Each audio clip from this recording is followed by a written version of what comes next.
მერთან ქუთაისი ვიცით რა როგორი ახლო კონტაქტების ქალაქია და მისული და ფინანსების პირობებში ესე ვიტყოდი და პირველი ორი გამოწვევა გამოვიცანე. არც ერთი დღე ჩემს ცხოვრებაში მუსიკის გარეშე არ არის. ჩემთვისაც ეგრეა. ჩემთვისაც ეგრეა. ბაზას ყოველთვის ვემხრობი, რომ ბრძოლას ყოველთვის აქვს აზრი, ხო? კალებებში რასაც მიიღებ, შეცდომა ყველას მოსდის.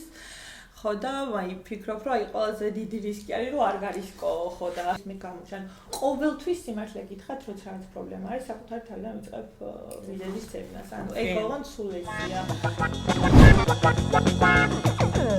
მოგესალმებით ისევ სამედიცინო პოდკასტიდან, ფორკასტიდან, რომელიც არის პირველი სამედიცინო პოდკასტი, რომელიც არ ღალატობს თავის ტრადიციას და მუდმივად უწყვეტ რეჟიმში ვაგრძელებთ მოკლედ ჩვენს მოღვაწეობას. მაუწყებლობას. ლაპარაკობს ისევ ბათუმიდან, კი ბატონო, ძალიან მოხარული ვარ რომ აქედან მოგესალმებით და დღეს ჩვენი სტუმარი იქნება ქალბატონი მაგდა კოსტავა, კლინიცისტი და ჩვენი ლიკო მეტრეველი, მარაჩვეულებრივი მასპინძელი, კი ბატონო. და მადლობა რომ დაგვითმეთ რომ დამოგზავნდით ჩვენთან და სანამ პირველ კითხვას, მაგრამ კი პირველ კითხვასაც დაგისვამთ და მე მოგესალმებით. კლინიცისტი ხართ თქვენ და ბევრს აინტერესებს რას ნიშნავს კლინიცისტი და ეგეც რო განმარტოთ. ან რამე უფრო ზუსტ განმარტებას მოგეთქვით და მე ვიტყოდი რომ უფრო ვარ ჯანდაცვის სპეციალისტი, ესე ვუწოდებ და მოვიხსენიებ ხოლმე თავს.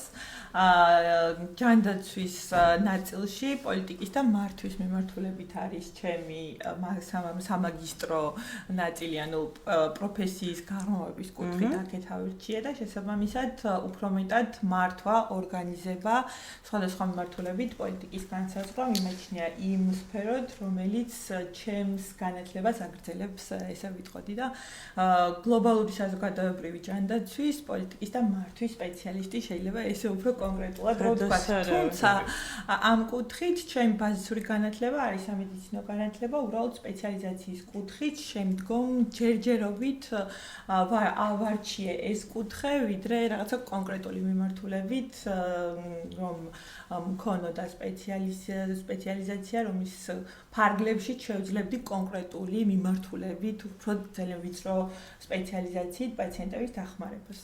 და მე მოკლედ მოსალმება დამოვიწყდა მოგესალმებით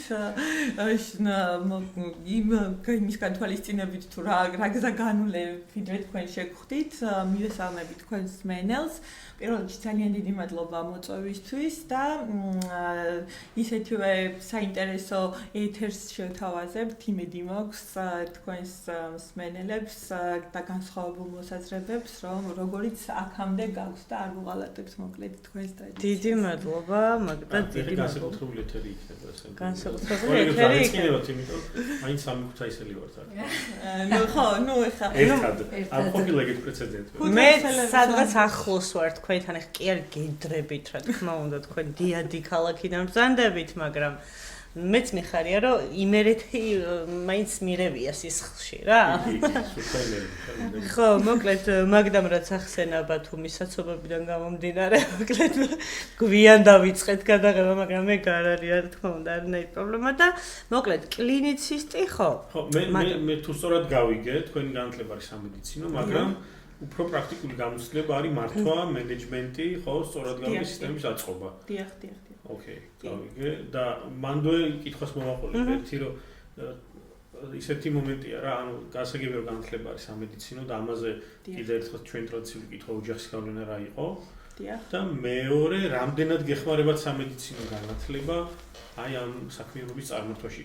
რაღაც მომენტში შეიძლება არ ვიცი რამდენად სწორია, მაგრამ აი არ უწოდებ ბიზნესის მართვაში, მაგრამ თუმცა მაინც გონია რომ ბიზნესია რაღაც მომენტში. რამდენად გეხმარებათ უპირეს განათლება და რამდენად ხელშემწყობია. ან ხელშემშლელი ხომ არ არის პირიქით?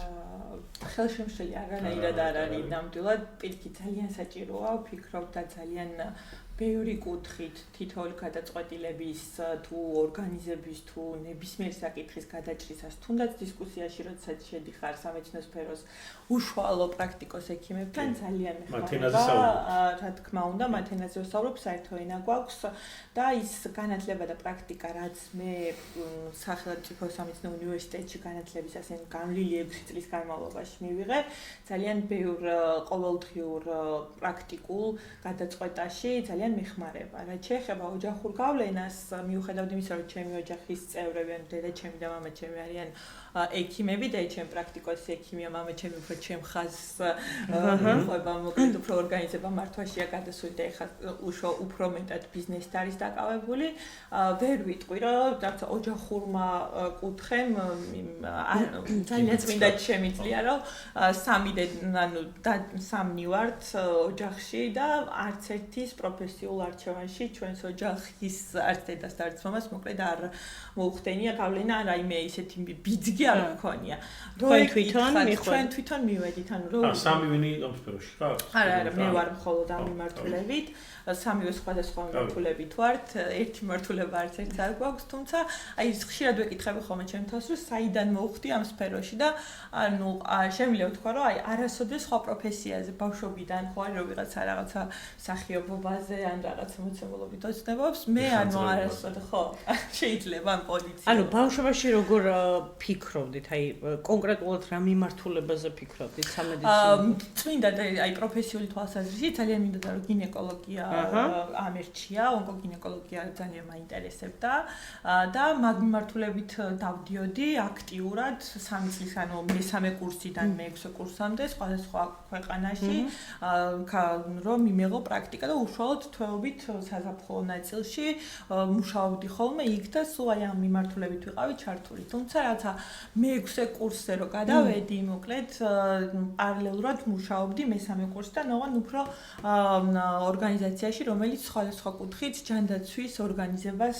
უწყობდა ხელს და ქალთა ჯანმრთელობის სერვისების განვითარებას, პირველად ჯანდაცვის სერვისების დანერგვას და უშუალოდ პოლიტიკას და ქონდა შეხება ქვეყნის ირგვლივ არა მხოლოდ თბილისში, არამედ თბილისში უფრო სასწავლო პროცესიდან იყო ეს კლინიკებთან შეხება და უფრო რეგიონებში მქონდა ძალიან ბევრ კლინიკასთან შეხება, მივდიოდით ვაფასებდით კონკრეტულ სერვისებს და ხედავდი რა ხდებოდა პრაქტიკაში. პარალელურად მიწევდა სამინისტროსთან ურთიერთობა, პარლამენტის წარმომადგენლებთან ურთიერთობა და ხვდებოდი სისტემურად რა ხდებოდა და მოკლედ მე-6 კურსის დასაწყისში მივიღე ესეთი გადაწყვეტილება, რომ ეხლა თქო რაღაც უფრო მეტად მასშტაბური პროფესიისკენ და რა წავიდე, ну ექიმობა რა თქმა უნდა კონკრეტული მიმართულებით არის ძალიან უდიდესი საპასუხისმგებლო პროფესია, თუმცა რომ თქვი რომ მეთქი ანუ რამდენი პაციენტი უნდა მივიღო რაღაც კონკრეტული პერიოდის განმავლობაში და უფრო მეტად ჩემი თავი დავინახე სისტემური ცვლილებების კუთხით და უფრო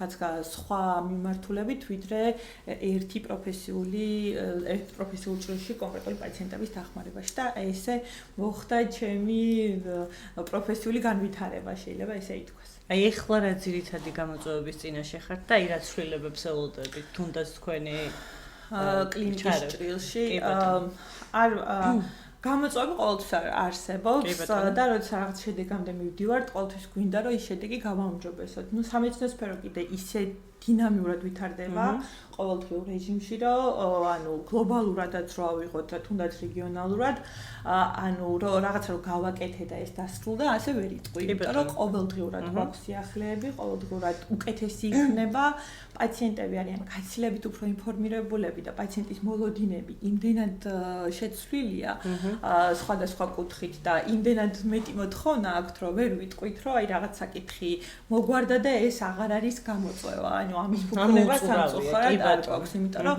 თუნდაც ნებისმიერი სერვისი რო გათვალო, რომ აი 3 წელს გაუძლებს და აი 3 წლის პერსპექტივით რო გააკეთო თუნდაც ani ინფრასტრუქტურა ან მატერიალურ-ტექნიკური ბაზა, ყოველდღიურობაში მაინც ხდება რაღაც ისეთი სიახლის წარდგენა მსოფლიოს ნაწილში, რომელიც აუცილებლად საჭიროებს, რომ არ ჩამორჩემოვლენებს შენთან ადაპტირებას და ამიტომ ვფიქრობ, რომ ვერ ვიტყვი, რომ რაღაც საკითხი ისე დავხურეთ, რომ გამოწვევა გამოწვევა აღარ არის.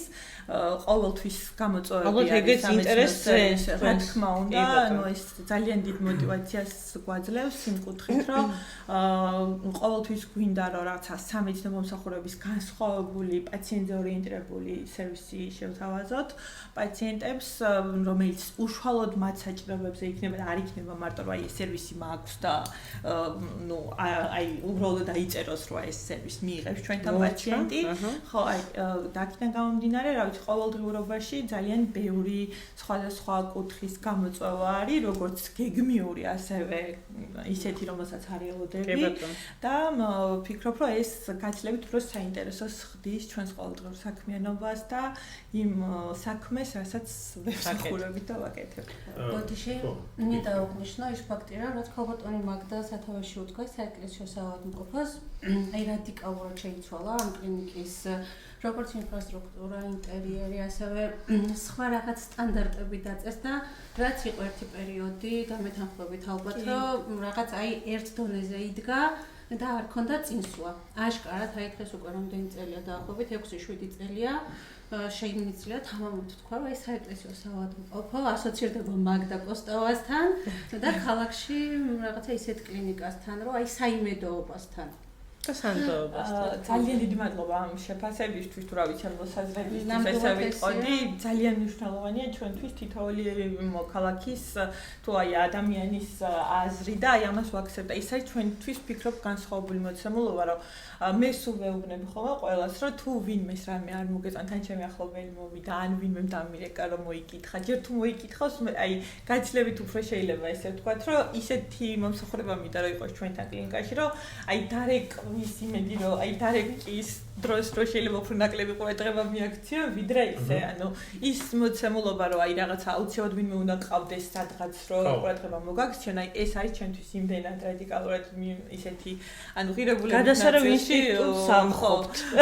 მოკლედ, რომ თუმცა მაგზარების ისტორია ცალკე არის, რომ დღის განმავლობაში 2 საათი რომ უნდა გქონდეს გამოყოფილი, რომ აი რეალურად უპასუხო, რომ ძალიან ბევრთან ქუთაისი ვიცით რა, როგორი ახლო კონტაქტების ქალაქია და მე ვიტყოდი, რომ ეს არის გუნდის შედეგი, რაც ჩვენ დღეს გვაქვს და მიხარია თუ ესე გამოიყურება გარედან და მსგავს მოცემულობაში არის, ეს არის გუნდური მიღწევა, ვფიქრობ ჩვენი თანა გუნდელების ძალიან ისეთი თავდაზოგავი შრომის, რომელიც ყოველდღიურობაში ქმნის იმ მომსახურებას, რაც არის და ჩვენი ძირითადი პრინციპი და ღირებულებაც არის, რომ მაქსიმალურად დავეხმაროთ პაციენტებს და მაქსიმალურად გასაგებენაზე კომუნიკაცია გქონდეს მათთან, მათ ოჯახის წევრებთან და დავეხმაროთ მაქსიმალურად აუხსნათ ის, რომ რა არის საუკეთესო გამოსავალი და სულ ყოველთვის ვუხსნი ხოლმე ყველას, რომ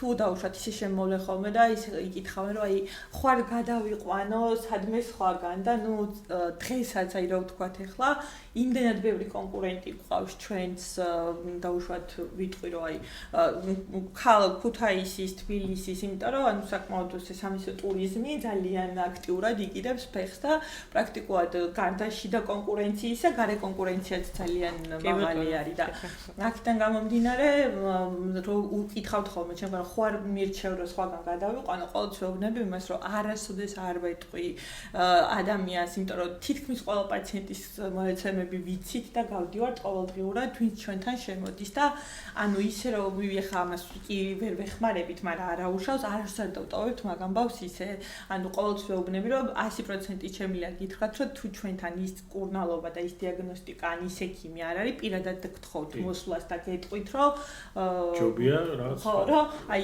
ესე უკეთესი იქნება თქვენთვის და სულად უწრფელად შეგვიძლია აღნიშნული კომუნიკაცია პაციენტის პატრონთან და ყველას ვუხსნი ამას, რომ აი ეს იცოდეთ, რომ მე დაგიძახებთ აქეთ, ვიდრე თქვენ მოხვიდეთ ჩვენთან და იმ სერვისში რაც არის, შემიძლია ვთქვა, რომ ყველა ჩვენთან დასაქმებული ექიმის, ექთნის, ყველა ჩვენი გუნდის წევრის განათლებაში და გამოცდილებაში პასუხისმგებლობას ვიღებ, რომ ყველა როგორც დოკუმენტური, ასე ვთქვათ, კუთხით, ასევე სამუშაო გამოცდილებით ერთ-ერთი ლიდერი არიან თავიანთ სფეროში და მიხარია რომ ამ ადამიანებმა ჩვენი კლინიკა აირჩიეს და საერთო გუნდი ქვია და რა ვიცი იმედი მაქვს რომ უფრო მეც ახლეს და კარგ მომსახურებობას შევთავაზებთ ჩვენს გარწმუნებული პაციენტებს. ისეთი ცოტა გლობალური კითხვა მინდა დავსვა, როგორც ბიზნესზე, საქმიანობაზე ზევიდან რომ დავინახოთ. რა არის დღეს თანამედროვე საქართველოში კლინიკის მთავარი პირობითად 3 გამოწვევა? ერთი და მეორე, თქვათ, პლუს 3 ამოცანა, რომელსაც ამოცანაში გულისხმობ იმას, რომ უფრო ალბათ სტრატეგიულ მიზანს რას გინდათ რომ მიაღწიოთ და გამოწვევა, თქვათ, გარემო რა გამოწვევებს გიქმთ, რომელსაც გინდათ რომ გავუმკლავდეთ. აი, როგორ დაახასიათებთ, ნუ იქნება 3 იყოს 2, 5. კი, ანუ ყველაზე ისეთ მნიშვნელოვანი გამოწვევა. 3 იმიტომ რომ ყველაზე მნიშვნელოვანი ალბათ. ხო, ფიქრობ, რომ დღევანდელ რეალობაში და ალბათ ყველა სამის სფეროს წარმომადგენელი, რომელიც მენეჯმენტშია ჩართული მეტყვის, ალბათ შევთანხმდებით, რომ ეს არის ადამიანური რესურსები, იმიტომ რომ კვალიფიციური პერსონალი, იმიტომ რომ ძალიან სწრაფად ვითარდება, თუნდაც აი ხელოვნური ინტელექტი რო ავიღოთ, ან მაღალ ტექნოლოგიური კვლევები, დიაგნოსტიკის მეთოდები, რომელიც მოითხოვს სხვა უნარების მქონე ადამიანურ რესურსს და რაც არ უნდა თანამედროვეობასთან ახლოს უნდა იყოს აუცილებლად სპეციალისტი. იმიტომ რომ ბოლო 10 წელში შევაფასოთ ბოლო 10 წელი, იმდენად სწრაფად განვითარდა ტექნოლოგიები და იმდენად მოითხოვა უფრო სხვა უნარების, აი სკილებს რასაც ეძახიან, სხვა უნარების ადამიანები სამეცნიერო ბაზარზე, რომ აი სასაკობრივი ჯგუფი, რომელიც დაუშვათ თუნდაც მამაჩემის და ჩემი მშობლების თაობიდან მოდის და რომლებმაც შექმნეს ეპოქა და ძალიან დიდი დამსახურება აქვს დარგების განვითარებაში, ამ ადამიანებსა და აი ამ განვითარებულ მოცემულობას შორის მაინც არის დიდი, ასე რომ ვთქვათ, მანძილი, იმიტომ რომ ნუ ხშირ შემთხვევაში მიდის ხოლმე ის, რომ რაღაცების უარყოფა მიდის, გვიწევს დადასტურება, რომ ეს ძალიან მნიშვნელოვანი არის, რომ ამის გარეშე ფიზიკურად ვერ ვიქნებით, იმიტომ რომ რა თქმა უნდა, ხა ადამიანი 25 წელი რო სტანდარტულად სიახლის გარეშე თქო ვერ ვიტყვი, მაგრამ სტანდარტულად რაღაცაზე მუშაობ და შენ დგები და ხა ამას საერთოდ უცხლი დაცვლი, აი თუნდაც ხა ელექტრონული დანიშნულების ხო, აი მაგასთან შეგუება არ გვინდა. ელექტრონული ისტორიებზე რომ გადავედით ელექტრონული დანიშნულების ფურცელზე, ფიზიკალურ ფურცელზე, ხა აი შიდა კლინიკურ ხაზს ვიძახი, ისეთი პროტესტი იყო დაუშვათ ექიმების კუთხით, რომ მახსოვს რომ ერთი ექიმი მიმტკიცებდა, რომ ამანო გაუარესა ჩემ ცხოვრებაო და მე ვეუბნები რომ მეთქი კაცობრიობამ კომპიუტერი, იმიტომ შექმნა რომ გავამარტიოს საქმე და ესეთი ეს არის ზოგადი რეზისტენტულობა. ზოგადი რეზისტენტულობა სიახლის მიმართ, მაგრამ მე მაინც მართვა ჭირდება აუცილებლად. რა თქმა უნდა მოტივაციის შექმნა იმ ადამიანებს და დანახვება და რაღაცა მყარი პოზიცია, რაც აუცილებლად გასაკეთებელია, რომ ის აუცილებლად გაკეთდეს.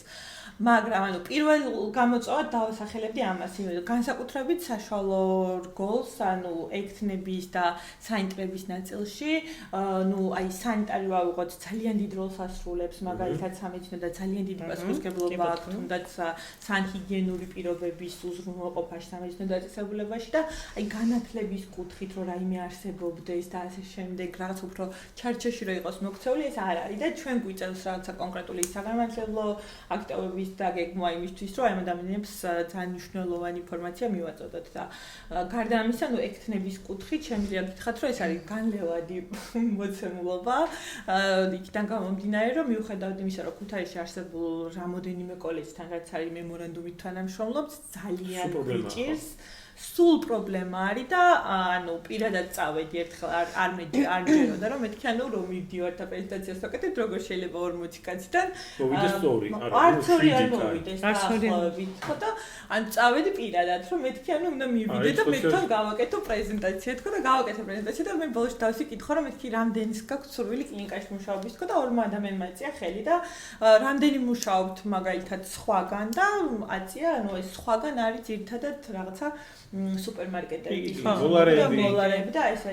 სამწუხაროდ ბაკუთხით არის რომ ჩვენც ვერ თავაზობთ რაღაც კონკურენტულ ანაზღაურებას ჯერჯერობით და აი მეორე გამოწვევაში რომელიც ესეთი ყველაზე ისეთ მნიშვნელოვანი ფაქტორად მიმაჩნია ეს არის რომ ანუ რომელს შეიძლება ესე ითქვას, იმიტომ რომ რაღაცა შესაბამის ფინანსების პირობებში მგონია რომ ადამიანების დაინტერესება გაცილებით უფრო მარტივი არის და თუნდაც პროფესიების გაჩენა და თუნდაც მიმართულებების განვითარება ვიტყოდი რომ დაფინანსების მოდელი, რომელიც საკმაოდ დიდი გამოწვევა არის ჩვენთვის, რომ მოვერგოთ მაქსიმალურად, ვიდრე ჩვენ მოგვერგოს და არსებობს სერვისები, რომელიც თვით ღირებულებასაც ვერ უზრუნველყოფს, შეიძლება ესე ითქვას და ასეთი სერვისი საკმაოდ ბევრი არის და ის რომ ჩვენ გვინდა რომ მაღალ ტექნოლოგიური თანამედროვე მომსახურეობა, თუნდაც აკრედიტებული სერვისები, რომელიც სხვადასხვა ქვეყანაში არის და დანერგილია, მივაწოდოთ ჩვენს პაციენტებს, ამას ჭირდება საკმაოდ დიდი ფინანსური რესურსი,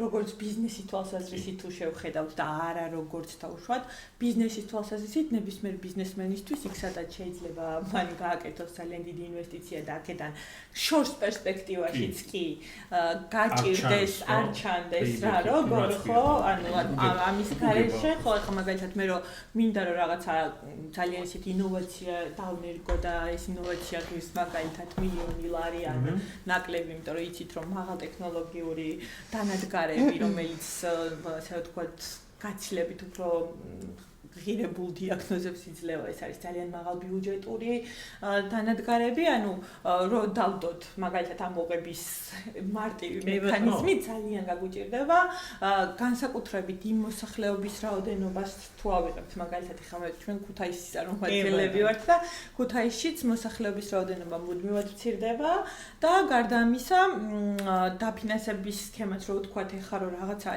აკრედიტაციას რო ვაკეთებდით ფინანსურ გეგმაზე იყო საუბარი რა და უთხარით ძალიან სიმარტივად რომ ძალიან გვიჭირს, იმიტომ რომ თუნდაც ანაზღაურება არის ისეთ მოკლედ და როგორ რა იქნება ეგეც საკითხავი მოცემულობა და ძალიან ჭირს ფინანსური სწორი ფინანსური გათვლების გაკეთება არსებული და ფინანსების პირობებში ესე ვიტყოდი და პირველი ორი გამოწვევა გამოვიცანე. ზუსტად ისე რომ მაგას იტყობთ, აი მესამე საც მოვისმენდი თუ მესამე მოცემულობა პირველი იყო საკადრო პრობლემა და ადამიანური რესურსები კი რომელიც საერთო არის პრაქტიკულად მეორე ფინანსების სწორი მართვა რაც გეთახმებით ძალიან დიდი გამოწვევა თეოდორ ჯანდაცვაში ჩვენ ვზრუნავთ ამას ყოველ დღე. და ნუ მესამე ესეთ გამოწვევას ვიტყოდი და შეიძლება ესე გავყოთ რომ ნუ აი ორი გამოწვევა მომდის ახლა ის რომ რაღაც აი უწყვეტი განათლების და უწყვეტი პროფესიული განვითარების არარსებობასაც ვერ ვიტყვი მოკლედ ანუ არის იმაზე უკეთესი არის ვიდრე 10 წლის წინ იყო გასაგები უფრო მეტი შესაძლებლობები არის როგორც დაგეგმილი და ორგანიზებული სწავლებების უბრალოდ რაღაც ამ სისტემური ხასიათი არ აქვს და არც ხარისხობრივად არის შეფასებული რამდენად ეს უშუალოდ რაც ძალიან აისახება მოკლედ იმ პროცესზე რასაც სამეცნიერო მომსახურეობის მიწოდება ქვია და ნუ კიდე ერთ-ერთი მნიშვნელოვანი გამოწვევა რაც ასევე ვფიქრობ რომ დღეს აქტუალური არის ეს არის ნუ ხელოვნური ინტელექტის ადაპტაცია ჯანდაცვის სექტორში თუ რა ვიცი ჩვენ სფეროში ხო ყველგან იმიტომ რომ ჯანდაცვაში ძალიან დიდ როლს იკავებს უკვე ეს მოცემულობა არის იმიტომ რომ ნუ ხო ალბათ დაგროვებული ინფორმაცია საკმაოდ ბევრი არის და ჩემთვის მაგალითად საინტერესო არის რა განვითარებას პოვებს და როგორ იქნება და რა იქნება საბოლოო ჯამში მომავალში რა განვითარებით იქნება და სად იქნება მოკლედ სად შეწყდება მისი როლი, იმიტომ რომ ხშირ შემთხვევაში მოგვისმენია რომ არის პროფესიები, რომელსაც ხელოვნური ინტელექტი ჩაანაცვლებს ან რაიმე არა მარტო მედიცინაში არა მარტო რაღაცები გარჩევა ასოციაციებში. ჩემთვის მაგალითად საინტერესოა სად იქნება ალბათ ის ზღვარი, სადაც აი ეს სამბავი დაბალანსდება, ესე ვიტყოდი. მე მაინც მგონია რომ როგორც არის მეცნიერული ფანტასტიკის ფილმები, სანამ წავა ადამიანის ფანტაზია, იქნება განვითარდება ტექნოლოგიები აუცილებლად, იმიტომ რომ ამას ვხედავთ ყოველდღიურობაში რა. ყოველდღიურობაში. ტყუპები ხართ ჰოროსკოპით? ვერიცი ვარ. შევწდი. შენ ისე ხო. შენ ვერიცი ხარ. შენ მაისის ტყუპი იქნები. ხო მე ვარ მარტის ვერიცი ხარ, ესეთი საწყისი ეტაპის. ძალიან ენერგიული და ესეთი ქარიზმატული ბრძანდებით. მე თუ არ ვარ ქარიზმატული. შენ გამახსენე რა ხარ? არ გეტყვი. ანუ ეხლა ჩვენ რა გამოვიცოთ კიდე ქარიზმატული ნიშანი რა არის? კირჩხიბი. ხო და დათო შენ ხარ უერთგულესი ადამიანი და ხო, ფისობთ, მაგრამ აი ხა ნუ გავშლით მაგთებას. მე გავაკეთოთ ეგ რუკები. მე რომ მომიწევს სტუმრად, აი მე რომ აი დადგება იქ დროს. აი დადგება იქ დროს აუცილებლად და თან მინიშნებაც იყო ეხა და ნუ გავითვალისწინებ შემდეგ პოდკასტზე ვინ გინდა რომ შენი მასპინძელი იყოს. გაბავშვებს გადმოვждე. მე და შენ დავისხდეთ მარტო, ხო? კი ბატონო. იცი რა მეინტერესებს მაგდან ძალიან ესეთი აქტიური ცხოვრების სტილი გაქვს და შენც ძალიან აქტიურად ხარ ჩართული და გეტყობა და ძალიან სიყვარულით აკეთებ შენ საქმეს ესეც გეტყობა და თავისუფალი დრო როცა გააქვს თუ გააქვს ასეთის არსებობის შემთხვევაში ესე ვიტყოდი ასეთის არსებობის შემთხვევაში ყველაზე დიდი განტვირთვა რა არის შენთვის მოკლედ ეს თავისუფალი რაღაცა რეჟიმში რო ხარ მე უკვე თავისუფალი დრო ოდნავ თუ გიჩდება ცოტა შფოთვები რომ ეხლა რაღაცა რა ხდება ცოტა საქმე რატო არ მაქვს ხო რა უცნაური მოცულობა შენთვის და ეგ ამბავი მეც გავლილი მაქვს და გავდივარ კიდე იმიტომ რომ შეიძლება ესე ითქვას რომ თუნდაც ეხლა რაღაცა ისეთი კვირა დღე თუ არის რომ სადღაც რაღაცა გეგმა არ მაქვს გაწერილი ცოტა ისე ვარ ხოლმე უცნაური მოცულობა ჩემთვის რომ ვეძებ საქმეს რომ რაღაცა გამოჩნდეს რომ რაღაცა გავაკეთო. აქედან გამომდინარე, რა თქმა უნდა, ჯანსაღი მდგომარეობა არ არის და ეგ საბოლოო ჯამში არაფერ კარგს არც მე მომიტანს და არც იმ საქმეს, რასაც ვაკეთებ, იმიტომ რომ მიმაჩნია, რომ ეს ბალანსის არსებობა არის ძალიან მნიშვნელოვანი იმისთვის, რომ ის პროდუქტიულობა რაც გაქვს საქმეში და თუნდაც ის რომ ჯანმრთელობა შეინარჩუნო და ნორმალური კომუნიკაციის, თუნდაც ემოციური მდგრადობა, ასე ვიტყოდი, რომ შეძლო რომ რაღაც სიტუაციები მართო, ძალიან მნიშვნელოვანია. მოკლედ აი ამ ყველაფრის ბალანსი. დღეს ახლა ვერ ვიტყვი რომ იდეალურად გამომდის, თქო, ვიტყვი არ იქნება ეს სწორი, მაგრამ მაქსიმალურად ვცდილობ რომ დავაბალანსო უფრო მეტად ჩემთვის ძალიან კარგი განტვირთვის საშუალებაა ჩემი მეგობრებთან კომუნიკაცია, სპორტით დაკავება, ეხლა მეტად ჩოგბურთით გადაცებული და მოკლედ თან ისე აქტიურად ვცდილობ რომ ბავშვობის დაკარგული პერიოდი რაღაცა და შარფო კორტები. ისე ბალახვანში თუ ბალახვანში ახლა რემონტშია და მე ხარის აი ძველი ლაგუნას ტერიტორიაზე შენგილეს მოდის უკან და ღია კორტები გვაქვს ჩენჯეროვით ან ზოხაროთ ამინდი ხელს გვიშლის ხოლმე რომ სულ ყოფილად ხოლოდ კარგამინჩი ხოლოდ კარგი ამინდის პირობებში და მოკლედ რაღაცა ვფიქრობ რომ აი ჩოგბურთი არის სპორტი რომელიც გეხმარება რომ აი მაგათი ტრენერებში ან რაღაცა სპორტდარბაზში თუ ხარ დგახარ დროის გასასწორდები და მაინც ფიქრებში ხარ და იქ ფიქრის დრო იმაზე ხარ კონცენტრირებული და ძალიან ფაქტირო გიყვარს ჩოგბურთი განტვირთვის საშუალება შეიძლება ისე ითქვას რომ რაღაცა სხვა კუთხით გადატვირთ ჩემი აღმოჩენა არის მოკლედ ეს ამბავი რომ ეს აი სულ კონცენტრირებული ხარ იქ რაღაცა იმ სამ კი არა ძალიან ბევრ რაღაცაზე რაც რისგანაც ჩოგბურთი შედგება და პრაქტიკულად წყდები საქმეს და დანარჩენ სპორტში კიდე ეგეთი ბოქსიც იგივე მოცემულობის ნაწილი არის და დანარჩენ სპორტში რაც მისდია ხო სულ მაინც თავის უფრო ახლოს არის თქვენთან გასაგებია კი ბატონო როგორია თქვენი მიდგომა პაციენტებთან კონკრეტულად პაციენტებს როცა ეკონტაქტებით როგორ არჩევთ, როგორ ისაუბროთ და შემდეგ. ალბათ ბევრი ესეთი ფსიქოლოგიური სკილებიც ბჭყალებში გჭირდებათ, ხო, ამისთვის. აი, განრისხებულ პაციენტს მაგალითად ან ძალიან მშვიდ პაციენტს, რომელიც არ გინდათ რომ გააღიზიანოთ, აი რაღაც ისტორია. ორივე ძალიან ბევრი შემიძლია გავიხსენო, ორივე როგორც განრისხებული მოცემულობით ან რაღაც ისაღელვებული პაციენტები, რომლებიც სადაც რაღაცა შეიძლება, იმიტომ რომ ისედაც ძალიან დიდი სტრესი ახლა ვინ როგორ რეაგირებთ, არავინ არ ვიცით. სამეცნიერო დაწესებულებაში ახლა გეგმიურად ესე ვიტყოდი, შეიძლება კი იყოს, მაგრამ მაინც სტრესი არის, თუნდაც ისე რომ გეგმიურ შემოწმებაზე მივდიოდეთ, რაღაცა ჩეკაპის ნაწილიც რო იყოს, ხალხი ერიდება, იმიტომ რომ არ უნდა რომ რაღაცა აღმოაჩინოს, ხო,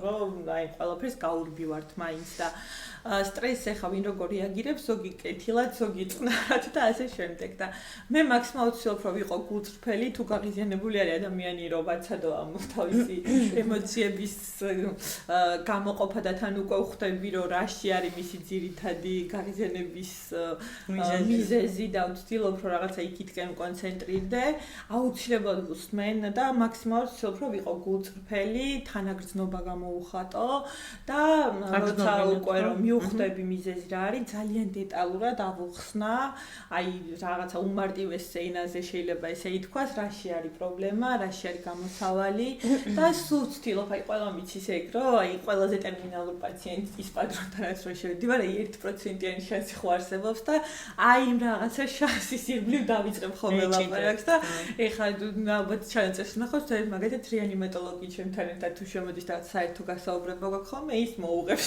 ესე რაღაცა ანუ იმის მოვალეობა არის რომ რაღაცა კონკრეტული თქვენ ხართ მაგრამ აი ჩვენ ყოლია ესეთი მოცემულობები და აი ეს არის ადამიანის ხო აი ეს მხარდაჭერა ფსიქოლოგიურად იმედის მიცემა ოღონდ რა თქმა უნდა ეს იმედი არ უნდა იყოს ფუჭი და რა თქმა უნდა ის რომ პოზიტიურად ოპტიმისტურად რაღაც ეთქვი ადამიანს არსებობს დაავადებები რომლებიც აი რაღაცნაირად განაჩენივით ჟღერს ხოლმე დღეს სამწუხაროდ და სულ ყოველთვის ვეუბნები ხოლმე მაგითაც ვიწყებთ ხოლმე კომუნიკაციას რომ აი თუ რაღაცა მსგავსთან გვაქვს საქმე ვცდილობთ რომ ავუხსნათ რომ ეს არის რაღაცა კონკრეტული მდგომარეობა რომლიდანაც გაუმჯობესება მაქსიმალური ანუ საწყის წერტილამდე დაბრუნება ისე როგორც ადრე ცხოვრობდა ეს ადამიანი ვერ მოხდება და რომ ეს ყოველდღიურობაში ეს არის რაღაცა კონკრეტული პროცესი რომელიც იცლება და ნუ მე მაქსიმალურად ვცდილობ აი არ გამახსენდება ალბათ არც ერთი ფაქტი როდესაც პაციენტთან გამომიხატავს ან წენა ან ჩხუბი ან შევსვარ მასთან მომისმენია რა თქმა უნდა ამიხსნია რაღაცა კონკრეტულ ეტაპამდე თუ ხვდები რომ იქ რაღაცა აზრი არა ანუ მაქსიმალურად ვცდილობ რომ ვინ შეიძლება მის ენაზე გააგებინოს ის ადამიანი დავიკავშირო და იმასთან ერთად გავესაუბრო მაგრამ ძირითადად მაინც ყოველთვის ვცდილობ რომ მივცე ამ ადამიანებს იმედი და мотиваცია იმისთვის რომ იბრძოლონ რადგან მაინც მგონია რომ პოზიტიური დამოკიდებულებები გაცილებით სხვა შედეგებს ყოველთვის აქვს ანუ რა თქმა უნდა მაგ ფრაზას ყოველთვის ვემხრობი რომ ბრძოლას ყოველთვის აქვს აზრი ხო მაგდა როგორ ფიქრობ რა თვისება გამოცდილება მოგეყონა დღევანდელ წარმატებამდე არ ვიცი ალბათ პროფესია ანუ პასუხისგებლობა გრძნობამ რომელიც ანუ ხან მგონია რომ ძალიან გადამეტებულად მაგ რაღაც საკითხების მიმართ და მე ზედმეტ კონტროლის ნაწილამდე გადამდის რომ მინდა რომ ყველაფრის შესახებ ეგ ბალანსიც ძალიან ისეთი დასაჭერი თემა არის პასუხისგებლობის გრძნობამ და ანუ იმის გააზრებამ, რომ აი ჩემს მიერ განხორციელებული კონკრეტული საქმე სხვა ადამიანებზე ახდენს ეგავლენას და სხვა ადამიანების ცხოვრება შეიძლება შეცვალოს ან სასიკეთოდ ან ასე ვთქვათ უარესობისკენ და აქედან გამომდინარე ეს რაღაცა შინაგანი ის ხმა არ მაძლევს იმის საშუალებას რომ რაღაცა ასე ვთქვა რომ კაი კაცო ეხლა რაღაცა ეს რა უჭირს ანუ ეგეთი რაღაცა არ გამახსენდება ალბათ საქმესთან მიმართებით როდესმე რომ მეთქვას და განსაკუთრებით იმ საქმესთან სადაც ხოები არიან ჩართულები ან მარტო როდესაც არ ვარ მან ჩაგიკითხებთ აი თავარი თქვათ აი წარმატების რაც ლიკომ დასვეკითხა წარმატების ფაქტორები რა არის კონკრეტულად ამ სფეროში თქვენთვის შეიძლება იყოს პირობითად გუნდი მომავალ თქვენ კოლეგებს რაღაცა ძალიან დიდი შრომის მოყარება ანუ რას გამოყოფთ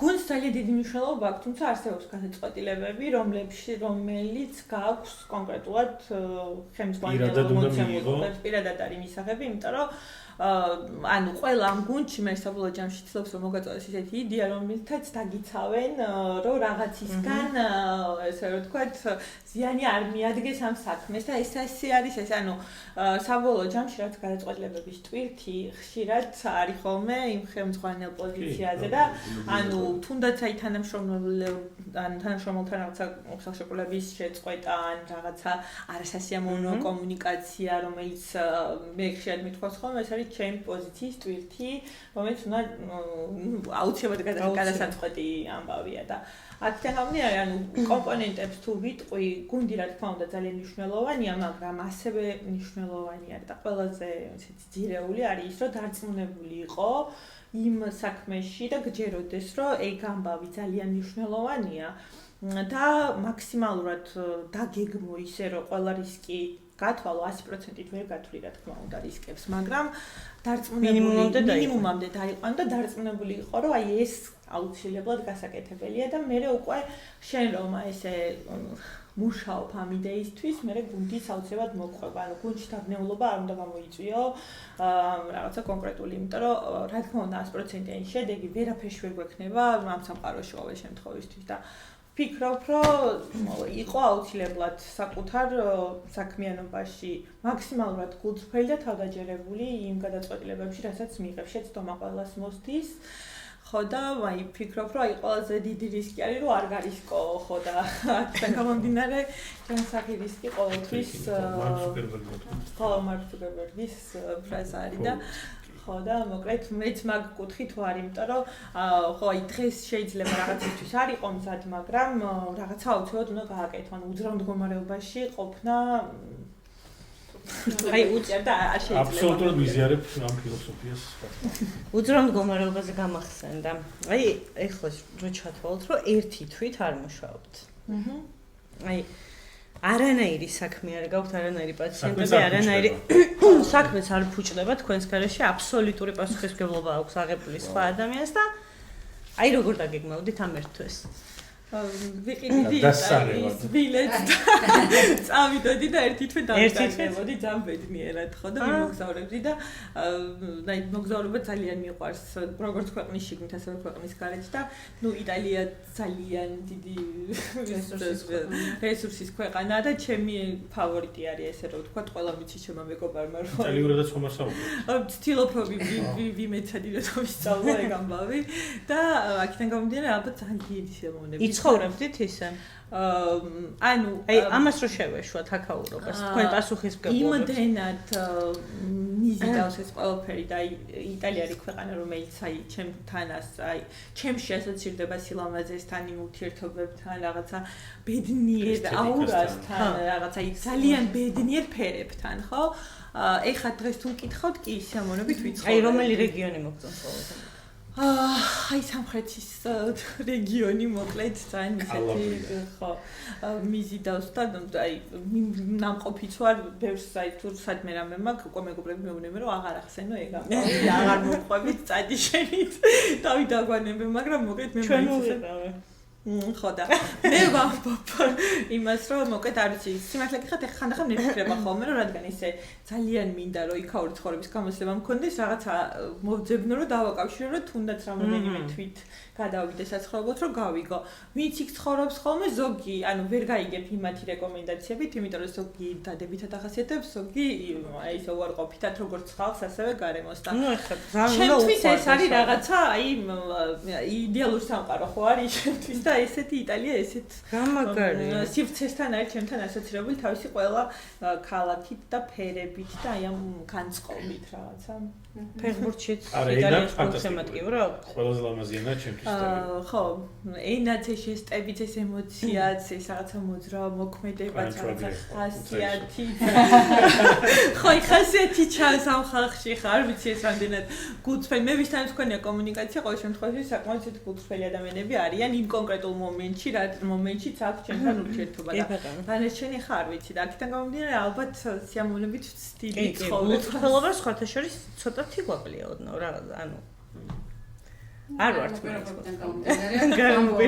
გამომდინარე ხდება კიდეც ახლა ეს კითხვა მე უნდა დაგიშვათ ვიცი დამოკიდებულება და მაგიტო როგორი მუსიკა გიყვარს და აქვს თუ არა ყოველდღიურობაში ადგილი მოკლედ ესე ვიტყოდი რომ ჩემთვის აი საუკეთესო განტვირთვის საშუალებაა ხო აი ძალიან დაღლილი მოკლედ მანქანის მართვა და აი ზედმეტად ხმალი მუსიკა შეიძლება ჩემი ის რომ შეიძლება რომ ჩემი მეგობრებს ვთქვათ რომ გაივისო რაღაცა და ეს რაღაცა მოძრავი მომისრო და ისა მანქანა ანუ ვერ ვიტყვი ერთ შანსს ვერ გამოვყოფ მაგ კუთხით თუმცა როგორც ქართული ასევე უცხოური ანუ მელომანი ხო ანუ მაგას ვერ ვუწოდებ შემთხვევაში უფრო მეტად ხო ანუ ვიტყოდი ესე რომ გააჩნია განწყობას, გააჩნია ხასიათს, მაგრამ აი ის რომ მუსიკასთან ერთად კარგ განტვირთვას ვახდენ ეს წელსახა და არც ერთი დღე ჩემს ცხოვრებაში მუსიკის გარეშე არ არის.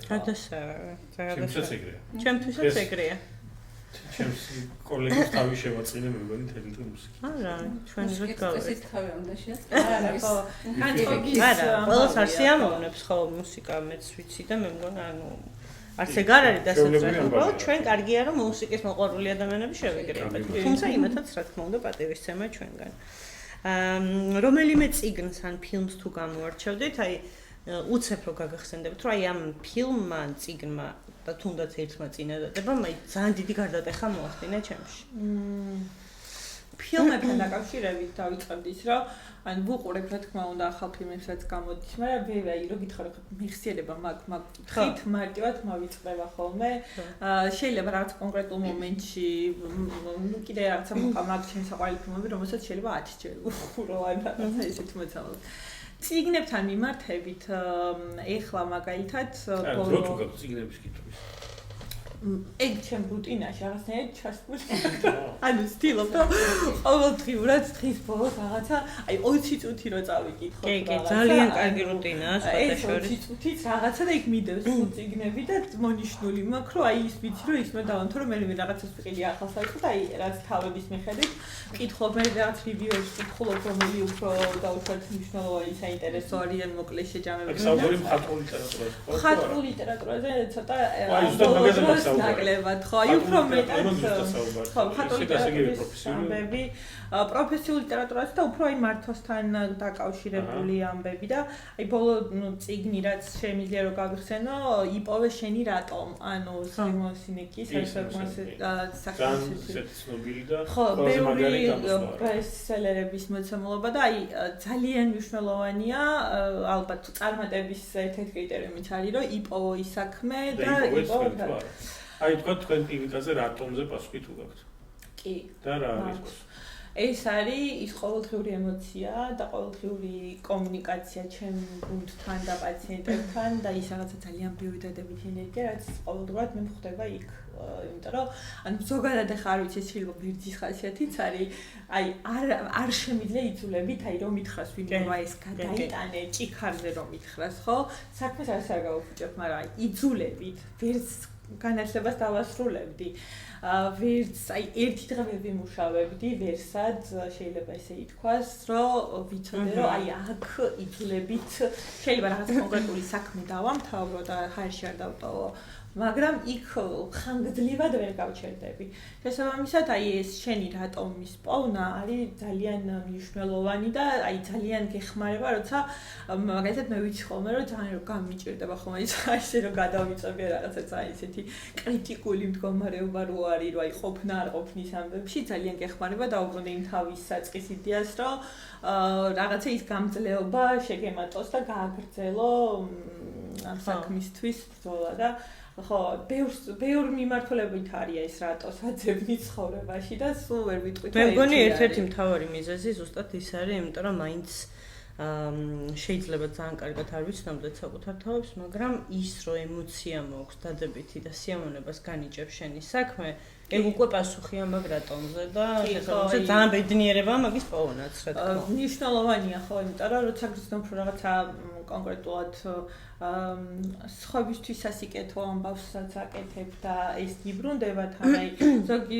შემთხვევაში შეიძლება ადამიანებმა გააკეთოს ეს რაღაცა და ხშირად არის ხოლმე რომ შეიძლება ეს არ დაბრუნდეს უკან და ან თუ დაბრუნდება შეიძლება უარყოფითი ენერგიის კუთხით დაბრუნდეს და მე ვერ ვიტყვი ან ჩვენ რაღაცნაირად სხვა ურთიერთობები გვაქვს თქო ესე არ შეიძლება ეს ჩემი მოსმენება მაგრამ ვფიქრობ რომ ის ადამიანებიც ესე ფიქრობენ რომ ჩვენ შეგვიძლია ჩვენი გუნდის ყველა წევრთან ანუ მიუხედავად პოზიციისა და ასე შემდეგ ასაკისა, სქესისა, ესე ვიტყოდი ყველა თემაზე რაც მათ აწუხებს ძალიან ღიად ვისაუბროთ და ყოველთვის მithქვამს მათთვის რომ მაშინ შეგიძლიათ თქვათ რომ რაღაც არ გაკეთდა, როდესაც ამაზე ჩვენ ვისაუბრებთ და მე ამას ზე არ ვიფიქრებ რომ ეს ამაზე გაკეთეს და მე არ დამწყდება გული რომ დაუშვათ ხშირად ყოფილა რომ ესესია რაღაცა ისეთი საუბრები ყოფილა და თქვენ გუნდთან კამათობთ ხო ალბათ? კი, რა თქმა უნდა, კამათი გარეშე. დაგიწვიეთ პოზიციები. რა თქმა უნდა. თქვენი ასე თქვა ხედვა. კი, დამითმია დისკუსიის შედეგად როცა ვხვდები რომ რაღაცები ჯერადრია ან შეიძლება ანუ მე არა, გითქვამთ რომ ოკეი, შევწდი და მოდი ესე გავაკეთე. რა თქმა უნდა. ძალიან ბევრჯერ რატომაც არა. ყოფილა ისეთი, რომ აი რაღაცა ეს ვერ გავთვალე და ჩემი ბრალია და აი გავითვალისწინებ, რომ აი ეს მე გამოჩან. ყოველთვის სიმართლე გითხრათ, როცა რაღაც პრობლემა არის, საკუთარ თავიდან ვიწყებ მიზეზის ცევნას. ანუ ეგ ყველგან სულ ესია. ნებისმიერ ნაწილში არ ვიწყებ იმას, რომ აი ვინ გააფუჭა, რა აი დავიწყებ იქ და რომ ამ საქმეს მე რაღაც დავაკელი და მაგიდან ვიწყებ ყოველთვის ცევნას. და დარწმუნებული ვარ ამის შედეგებსაც ნამდვილად იმკით, იმიტომ რომ ყველაზე დიდ სირთულეს მაინც მგონია, რომ წარმოადგენს რაღაცა საკუთარ თავთან რაღაცების აღიარება და ეგ პრობლემა ხშირად გვხვდება და თვითკრიტიკა კი ბატონო და თუნდაც ჯანსაღად დაფიქრება იმაზე, რომ მეც ვწდები. რაც გრძდის ალბათ. ზუსტად ეგ არის, რაც გრძდის შესაბამისად გაზრდილ ადამიანებთან ურთიერთობა ყოველთვის ძალიან სასიამოვნოა. ბლიცზე ხوار და კი ბატონო. ბლიც კითხებს და გისვამთ. დილის პირველი ყავა თუ საღამოს ბოლოს შოკოლადი? პირველი ყავა. კაია, კი. თუ თან მით უმეტეს კარგად გერგება, ეგ შავი შოკოლადი. დარკი კარგი. დილის ყავა ცალსახად, იმიტომ რომ ყავის გარეშე პრაქტიკულად არც ერთი ჩემი დღე არის კი ბატონო. წიგნის სიჩუმეში კითხვა თუ პოდკასტის ყურება ტრანსპორტში? ანუ ორივე შეიძლება შეითქვას, მაგრამ წიგნის სიჩუმეში კითხვა ჩემეზეც სხვა შეგრძნება და რიტუალი არის, ხო, იმიტომ რომ სხვა წარმოდგენებს ავითარებ და რაღაცა და იქ უკვე გზა რაღაცას გთავაზობენ და უნდა მოისმინა. კლინიკაში ტრადიციული მეთოდები თუ თანამედროვე ტექნოლოგიები? ორივე. და მაგ კუთხითაც შემიძლია ვთქვა, რომ აი ტრადიციების ნაწილში ამ ტრადიციებს ძალიან დიდი კულტურა ახლავთ ხოლმე თან და ის რომ ყველა ძველი ტრადიცია არ არის კარგი, ან ის რა ძველია და რაღაცა ისეთი, ის ხედვი თვით არ ვართ. ორივე ერთმანეთი აუცილებლად უნდა დააბალანსოს და არც ახალზე და არც ძველზე უარი არ უნდა ვთქვათ. კი ბატონო. სწრაფი გადაწყვეტილება თუ დეტალური ანალიზი? გააჩნია სიტუაციას, სწრაფი გადაწყვეტილება ძალიან მნიშვნელოვანია და დეტალური ანალიზიც ძალიან მნიშვნელოვანია. კი ბატონო, ქალაქის ხმაური თუ ბუნების სიმშვიდე? ჩემი ცხოვრების ამ ეტაპზე ქალაქის ხმაური. გასაგებია. ფილმი კომედია თუ დოკუმენტური? დოკუმენტური პირადი ისტორიები ყოველთვის უფრო საინტერესო არის. კი ბატონო, მუსიკა ოპერიდან თუ უფრო თანამედროვე ჰიტი? თანამედროვე ჰიტი, ჯერჯერობით ოპერამდე ვერ მივედი ესე, იმიტომ რომ რაღაცა ოპერას კიდე თავისი სჭირდება. აი, ორი უცებ სკილი რომ მოგეცეთ. აი, უცებ ითვისებ ან ერთს ან მეორეს. ენას ისწავლით თუ რომელიმე ინსტრუმენტს მოაწვით? აი, ისწავლით ძალიან კარგად. აი, მეორესაც გეტყვით, იქნებ იმან უფრო დაგაინტერესებთ თუ რომელიმე თქვენ საყვარელ ინსტრუმენტს, მუსიკალურ ინსტრუმენტს მოათვინიერებდით. აი, მუსიკალურ ინსტრუმენტთან დაკავშირებით არასდროს არ მქონია ესე რაღაცა, ფორტეპიანოს მეცადინეობდით აქტიურად ბავშვობაში, მაგრამ სიმართლე გითხრათ ძალიან არ მიყვარს. ნუ გასაგებია. ესე იგი, სხვის მუსიკას მოусმენთ. ძალიან დიდი სიამოვნებაა. ძალიან დიდი მადლობა. დიდი მადლობა. ძალიან დიდი მადლობა. ენერგიული პოდკასტისთვის. მოწვევისთვის წარმატებებს წარმატებები თქვენს ჩვენთან ერთად რა თქმა უნდა. რა თქმა უნდა. თქვენს გვერდში ვიგულეთ ყოველთვის. გვერდიც. და წარმატებებს გისურვებთ თქვენს პოდკასტს, საინტერესო სტუმრებს და for hospitals კიდე ბევრი და ბევრი მწვერვალების დაპყრობა. თქვენც ასევე დიდი მადლობა.